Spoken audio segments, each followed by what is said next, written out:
Babu man lam yajid al-mukafa'a falyad'u lahu. Ana shuni davomi. Mukofotga berishga narsasi yo'q bo'lsa, o'shunga duo qilsin.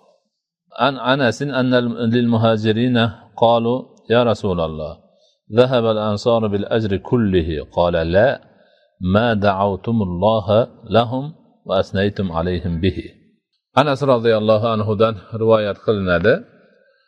Muhojirlar kelib aytishdiki, ey Allohning rasuli, ansoriy birodarlarimiz ajri savobni hammasini olib ketdi bular.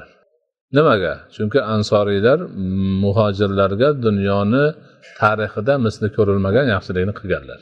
Hijrat qilib kelganlarida ochiq qalb bilan kutib olganlar, ularni joylab, ovqatidan, kiyimidan, butun ehtiyojidan xabar olishgan. Hattoki uylarini yarmini bo'lib berishgan. Hatto ba'zi birlari ikkita xotini bo'lsa, xotinlarimdan ko'rib, xohlaganingni tanlagin, men taloq qilay, sen uylanmagin degan holatlari bo'lgan.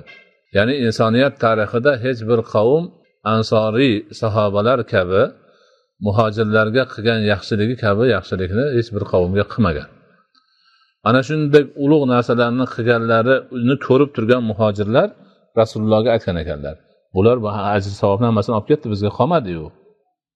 Deganda Rasululloh aytganiga yo'q, unaqa emas. Ular sizlarga shu yaxshilik qilganda sizlar haqlariga duo qilib turibsizlarmi?